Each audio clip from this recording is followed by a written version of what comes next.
தேவனுக்கே துதி கனம் மகிமை உண்டாவதாக. அன்பான யூடியூப், பேஸ்புக், வாட்ஸ்அப் நண்பர்களே, உங்கள் யாவரையும் ஆண்டவராக இயேசு கிறிஸ்து நாமத்தாலே தேவக்கரம் ஊழியங்கள் சார்பாக வாரம் ஒரு செய்தி நிகழ்ச்சி உங்களை வாழ்த்தி வரவேற்கிறேன். எல்லாரும் சந்தோஷமா இருக்கிறீங்களா? நீங்கள் எல்லாரும் சந்தோஷமா இருப்பீங்க கர்த்தருக்குள் விசுவாசிக்கிறேன். இந்த நாளிலும் செய்திக்கு நேராக நான் எடுத்துக்கொண்ட தலைப்பு தானியேலின் குணங்களை குறித்து நாம் தியானிக்க போகிறோம்.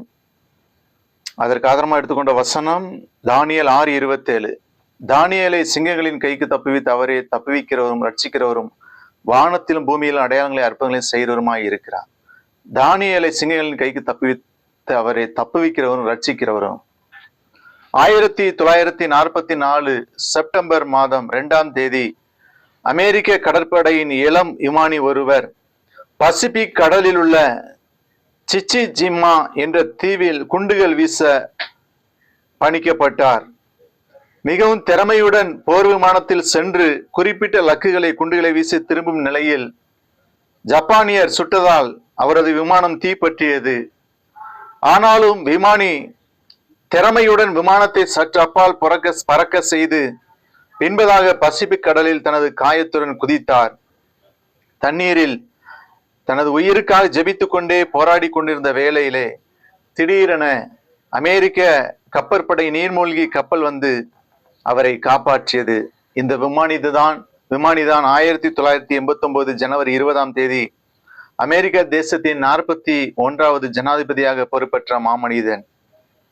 பிரியமானவர்களே, இங்கே தானியேல் இந்த ஜனாதிபதியை காப்பாற்றின தேவன் தானியேலை சிங்கங்களின் கைக்கு தப்புவித்தார் என்று சொல்லி அங்கே நாம் பார்க்கின்றோம். தானியேலை தப்புவித்ததற்கு காரணம் என்று சொன்னால் அவனுடைய வாழ்க்கையில தானியேலின் நீதி நிறைந்த வாழ்வு.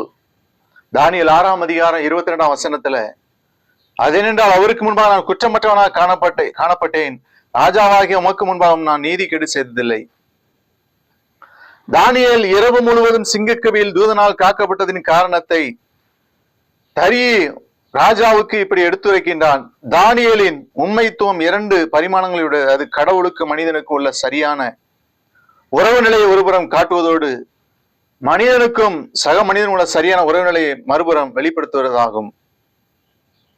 தன்னுடைய அன்றாட வாழ்வில் உண்மையுடனும் உத்தரவாதத்துடனும் நடந்தான் தானியேல். தானியேலுக்கு பிரச்சனை வந்தபோது அவனை காப்பாற்ற தரியு ராஜாவை மிகவும் பிரயாசப்படுவதை வாசிக்கிறோம். தானியேல் 6:17-14.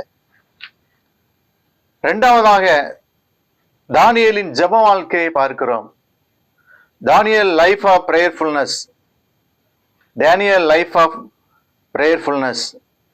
தானியேல் 6ஆம் அதிகாரம் 10ஆம் வசனத்துல, அங்கே தான் முன் செய்து வந்தபடியே தினம் 3 வேளையும் தன் தேவனுக்கு முன்பாக முழங்கால் படியிட்டு ஜெபம் பண்ணி ஸ்தோத்திரம் செலுத்தினான். தானியேலுக்கு ஜெபம் என்பது வாழ்க்கை முறையானது. அவன் ஆபத்து கிட்டிய போது மாத்திரம் ஜெபிக்கவில்லை, ஆபத்து காலத்தில் ஜெப வாழ்க்கையில் குறைபடும் இல்லை, தான் முன்பு செய்து வந்தபடியே ஜெபித்தான்.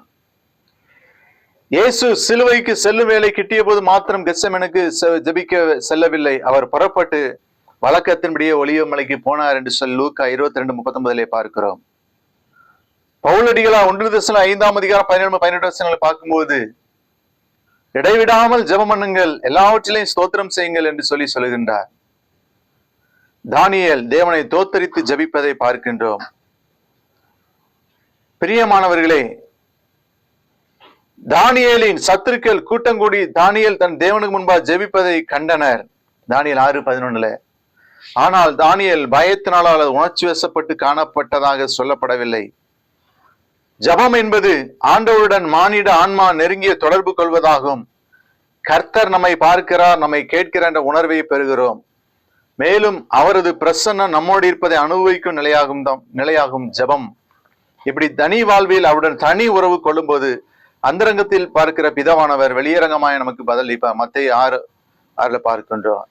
மூன்றாவதாக டேனியல்ஸ் லைஃப் ஆஃப் ஃபெய்த். தானியேலின் விசுவாச வாழ்க்கை. தானியேல் 6:23 அவன் தன் தேவன் பேரில் விசுவாசித்திருந்தபடியினால் அவனில் ஒரு சேதமும் காணப்படவில்லை. தானியேலின் விசுவாசத்தை குறித்து தரியு ராஜா இவ்வாறு சாட்சியிடுவதை பார்க்கின்றோம். Faith is to believe God for impossible things. விசுவாசம் என்பது நடக்க முடியாத அல்லது அசாதாரணமான காரியங்களை தேவன் செய்ய வல்லவர் என்று நம்புவதே ஆகும். சில விசுவாச வீரர்கள் விசுவாசத்தால் சிங்கங்களின் வாய்களை அடைத்தார்கள், எபிரேயர் 11:33 என்று எபிரேயருக்கு எழுதிய ஆக்கியோன் குறிப்பிடுகிறார். தானியேல் ராஜாவின் கையொப்பம் அந்த பத்திரத்தில் வைக்கப்பட்டது என்று அறிந்த பின்னும் அவன் வழக்கம் போல ஜெபிக்க சென்றான். பிரியமானவர்களே, ஆவிக்குரிய வாழ்விலும் சரீர வாழ்விலும் நாம் சிங்கங்களின் ஊடாக கடந்து செல்லும் அனுபவங்கள் நேரிட்டாலும், சிங்கம் என்று சொன்ன பிரச்சனைகள் கடந்து செல்லும் அனுபவம், அந்த பிரச்சனைகளின் ஊடாக கடந்து செல்ல நேரிட்டாலும் தேவ பிள்ளைகளுக்கு வெற்றி நிச்சயம். பிரச்சனைகளுக்கு முடிவு உண்டு. ஏனெனில் தேவன் நம்முடைய பிள்ளைகளின் மேல் கரிசனை உள்ளவராய் இருக்கின்றார்.